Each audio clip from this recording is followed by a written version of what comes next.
following is a feature presentation of the Replay Sports Channel, the home for great games.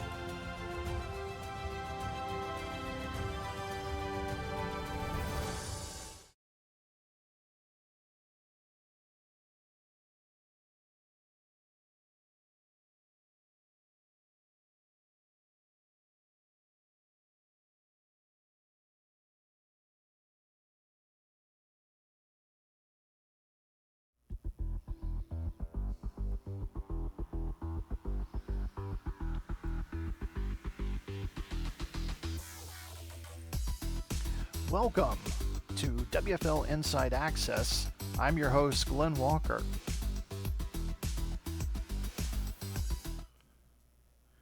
This episode is brought to you by Royal Retros, your ultimate one-stop shop representing the teams of the past.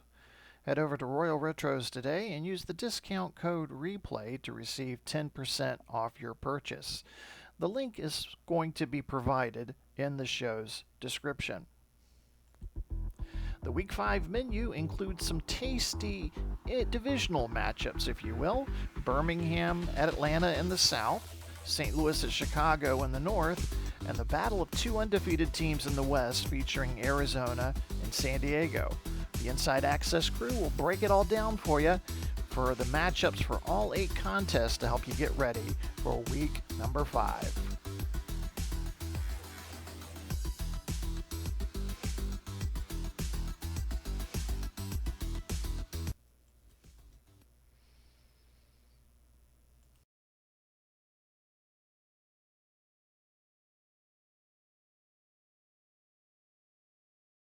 Welcome back to the Deep Dive. We are staring down the barrel of WFL Week 5. And if you thought the season was, finding its rhythm, prepare for chaos. Oh, yeah. This is a definition point. Teams either seize their identity or they just collapse under the weight of what they've done for the first month. That's it, exactly. We've got 7 high-stakes matchups, 2 unbeaten showdowns, and more clashes of extreme statistical strength versus just debilitating weakness than we've seen all year. And that's our mission today. We've got this whole stack of source material, the previews, the breakdowns, and we're here to give you that curated deep dive. We're skipping the noise, cutting right to the core facts, the leaders, and the structural flaws that really matter. The mission is discipline. We're going to cover those battles for survival, the clashes between offensive tight ends, and of course, the ultimate tests for the league's undefeated squads. It's all about separating volume from actual execution. So let's start right there with the teams that are struggling just to find an identity. Our first segment is all about desperation, and it starts with what looks like, a genuine nightmare scenario.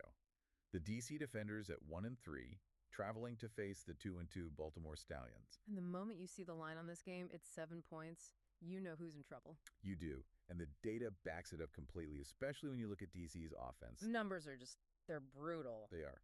League worst in scoring, averaging a painful 10.3 points a game. Dead last in passing offense. I mean, when we talk about a structural failure, this is it. And the most obvious sign of that failure is the protection. Or, the lack of it. C.J. Stroud was sacked 7 times last week. 7 times. Bringing their total to a league worst 17 sacks allowed. That's not a bad stretch. That's a turnstile for an offensive line. Now, here's the critical insight for this matchup. Baltimore's biggest strength directly attacks DC's biggest weakness. Oh. The Stallions lead the entire WFL in sacks with 15. Solomon Thomas is the individual league leader with 4. This is statistically the worst possible defense for that DC offensive line to face. A total nightmare for Stroud. Utterly. Baltimore has an execution that DC just can't match right now. But wait, there's a fascinating little wrinkle here. While the DC offense is a mess, their defense has done something pretty remarkable. Okay. 0 rushing touchdowns allowed all season. That is strange, isn't it? A very specific strength. It is. They can stop the run cold, But can they survive this pass rush? Well, they need that to hold because Baltimore's coming off a humbling loss. They missed 2 field goals, went scoreless after halftime against New Jersey. For the Stallions, this is purely a get-right spot. They need to rely on that run game. Charbonnet and Barkley control the tempo and just let their defensive front tee off on Stroud. Baltimore wins by grinding it out. Let's shift from that clear mismatch to the Monday Night Desperation Bowl. We have the 0-4 Detroit Wheels heading to face the 0-3 Cleveland Gladiators. 2 winless teams, yet Detroit is favored by 3. Yeah, and that spread tells the whole story, doesn't it? One of these winless teams is seen as fundamentally better. And the stats justify it. Completely. Detroit is the perfect case study in, volume without consequence. They're the most dangerous winless team out there because their offense actually works. Right, they're number 6 in offense, 4th in rushing. Jaden Daniels has over 1,000 yards passing. Travis Kelce has 5 touchdowns. And last week, their running back Brown had 152 yards. They held the ball for over 41 minutes. And still lost. So why are they 0-4? This is where that yardage is an illusion idea really kicks in. It absolutely is. Their 400 yards a game is a mirage. The defense is the structural flaw that costs them everything. They're allowing over 415 yards a game. And most damning. They've allowed the most passing touchdowns in the WFL with 12. Gave up over 500 yards to Chicago last week. They can move the ball, but they can't stop anyone. And you contrast that with Cleveland, whose problems are just total inertia. Cleveland is the definition of foundational woes. Worst overall offense in the league. Even worse, the worst rushing attack, not even 50 yards a game. And they still haven't scored a rushing touchdown. Not one. And on defense, it's embarrassing. 1 sack and 0 interceptions through 4 games. 1 sack and 0 interceptions. I mean, that's not even playing football. You're just waiting for something to happen that statistically is never going to arrive. Exactly. So the real question here isn't about yardage. It's about finishing. Can Detroit finally be efficient in the red zone? Or will Cleveland's total inability to create pressure cost them again? It's a battle of which structural weakness is the least fatal. Perfectly yes. Okay, we've covered the teams on life support. Now let's look at the squads who know exactly who they are, and their identity is pure aggression. Segment 2 is all about consistency and high-octane matchups. We'll start with a potential shootout. The 3-1 Birmingham Americans visiting the 2-2 Atlanta Legends. This one has the potential to be the most entertaining game of the week. 2 high-powered offenses, elite receivers everywhere. And Birmingham, favored by 3, has been sensational because their offense is just so hyper-efficient. Bo Nix, nearly 400 yards and 4 touchdowns last week. And that receiver duo of Justin Jefferson and Jamar Chase is just unfair. They combined for over 300 yards. Just overwhelmed Tampa Bay. But the real key for Birmingham, going back to our theme, is discipline in the red zone. Right. They scored on 4 of their 5 red zone trips last week. When they get close, they get 7 points. That's efficiency. And Atlanta has its own counterpunch with Joe Burrow and CeeDee Lamb. Lamb had 3 touchdowns last week. He was incredible. This really is a pick-your-poison situation for both defenses. So the key matchup isn't just receivers versus secondaries. No, it's a strategic battle over tempo. Can Atlanta control the ball enough to avoid a pure track meet? Because if this turns into a race to 35, Birmingham's red zone consistency gives them the edge. Let's move from that chaos to a true measuring stick game. St. Louis Battlehawks, 3-1 at the Chicago Fire, also 3-1. The line is even, which points to a deep philosophical contrast. Yeah, St. Louis is playing championship caliber football right now, and it's all about control and defense. Total control. They held the ball for over 36 minutes last week, converted 8 of 13 on third downs, and Tua Tagovailoa threw for 445 yards. And those aren't empty yards. They come from a guy like Sam Laporta, who had a historic game last week. 17 catches, 207 yards. I mean, that kind of usage just dictates the pace and freezes the other offense out. And it's all anchored by the best defense in the league. No question. They allow the fewest yards per game, under 200 through the air. It's a strategic chokehold. Then on the other side, you've got Chicago. Baker Mayfield was outstanding last week, 4 touchdowns. But the red flag is huge. They allowed 510 yards to winless Detroit. And that is the conflict of Week 5 in a nutshell. Can St. Louis's methodical dominance wear Chicago down? Or will Chicago force the kind of high-scoring shootout their vulnerable defense might not survive? One team wants to suffocate the clock, the other wants to blow it up. Precisely. That sets the stage perfectly for our third segment, the Unbeaten Showdown. This is the apex, the biggest game of the week. The 4-0 Arizona Rattlers visiting the 3-0 San Diego Fleet. Unbeaten versus unbeaten. And San Diego is a heavy 7-point favorite. That 7-point line says everything, doesn't it? It signals San Diego's explosive reputation and maybe a little skepticism about how cleanly Arizona has been winning. Arizona has the sustained power, no doubt. Number 1 offense, best passing game. Trey McBride leads the whole league in receptions. Right, and Bijan Robinson had over 200 total yards last week. They moved the ball. So, they have the volume. They generate first downs. Yet they barely beat a winless team last week. Why?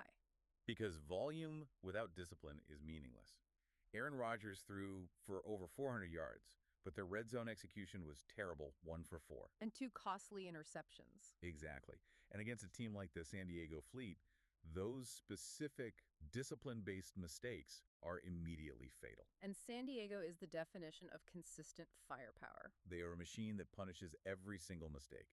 League best scoring offense, averaging 40 points a game. Josh Allen leads the WFL with 12 passing touchdowns. They have so many weapons too. Hill, Metcalf, Higgins. You can't cover them all. And their execution in the red zone is flawless. They don't settle for field goals. So Arizona's margin for error is basically 0. It's invisible. The question is simple. Can Arizona finally finish their drives and stop turning the ball over? Or will San Diego's ability to score in a blink turn this into a blowout? Next up, we have maybe the clearest contrast of styles in the entire league. Memphis Express at the San Antonio Gunslingers. Yeah, this is the league's most punishing ground game versus one of its most explosive passing attacks. Memphis's identity is crystal clear. Run the ball, control the clock, protect the football. Best rushing offense in the WFL. Josh Jacobs leads the league in rushing. And crucially, Lamar Jackson has 0 interceptions this season. Their whole formula is time control. Like that 8-minute, 94-yard touchdown drive last week. Exactly. They want the other team to only see the ball 6 times a game. But that formula failed them late against Atlanta. They had 1 total yard on their final 2 possessions. And that's the key. It's all about tempo. Because if San Antonio strikes early, the game completely flips. San Antonio's coming off a bye, and in week 3, Jared Goff was flawless. Flawless is the word. 6 touchdowns, nearly 400 yards, 0 interceptions. Amon-Ra St. Brown was just unstoppable with 4 of those touchdowns. So the conflict is stark. Can Memphis dictate the pace and keep Goff off the field? Or will San Antonio land an early punch and force Lamar into obvious passing downs? If Memphis has to throw 35 times, they lose. If San Antonio only gets 10 possessions, they're in trouble. Okay, finally, let's talk about the most deceptive matchup of the week. Denver at Los Angeles.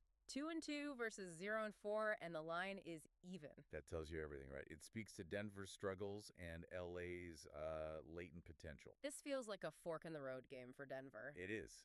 They were physically outplayed last week. No explosion after halftime. They need to regain control, or their season could start to slip away. And Los Angeles, even at 0-4, showed a real spark last week. Dak Prescott was clean, no turnovers, and Stephon Diggs was elite. 11 catches, 164 yards, 2 scores. They can score points. But the big identity problem is still there. He can't run the ball. Not at all. 0 rushing touchdowns through 4 weeks. It makes them completely predictable. Denver's defense can just key on Diggs. We do have to mention the one player who can change all that in an instant. LA's Harrison Smith. Oh, yeah. Leads the WFL with 4 interceptions. If LA can't generate a pass rush, they need him to create turnovers, and he's proven he can do it. If LA wins, that's how it happens. Smith gets a turnover, Diggs gets a touchdown. And that would be the spark that saves their season. Yeah. But if Denver loses this game, they are officially chasing the pack. The stakes are immense. This Week 5 slate really is the litmus test for the entire league. Let's synthesize some of the big narratives we uncovered. The league leaders are setting a high bar. When you pull it all together, the statistical anchors are clear. Solomon Thomas with 4 sacks, defining Baltimore's defense. Josh Jacobs with 345 rushing yards, defining Memphis. Josh Allen with 12 passing TDs, confirming San Diego's firepower. Right, and Trey McBride with 34 receptions, Harrison Smith with 4 interceptions. These are the players who are setting the standard. And on the other side of that, the statistical extremes in the basement prove that volume doesn't always translate. They are the opposite side of that discipline coin. DC is suffering the most. Worst scoring, worst O-line. Cleveland has the worst rushing offense and is just, defensively stagnant. 0 interceptions, 1 sack. So if we look across this entire deep dive, what is the single most critical insight we can give you, the learner, for Week 5? It's that yardage is often an illusion in the WFL. We saw with Detroit, over 500 yards last week, and they still lost. We saw it with Arizona, over 480 yards, and they barely escaped. The critical takeaway is that success isn't defined by volume. It's defined by a ruthless, unyielding focus on discipline. Turnovers, red zone execution, and consistency after halftime. That's the whole game. So that is the ultimate test. Which of these struggling teams, DC, Cleveland, or Detroit, can find that discipline first and finally flip their season? And while all these battles are raging, 4 teams get to sit back on a bye: Las Vegas, Philly, Pittsburgh, and Tampa Bay, and just watch. They'll see who emerges defined by discipline and who collapses under the weight of their own flaws. And now you're fully equipped to understand the real stories behind Week 5.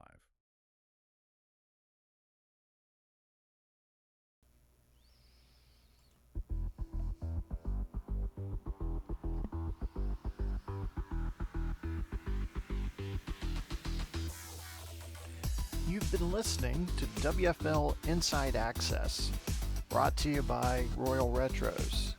Be sure to like and subscribe to the Replay Sports channel. Thanks for listening.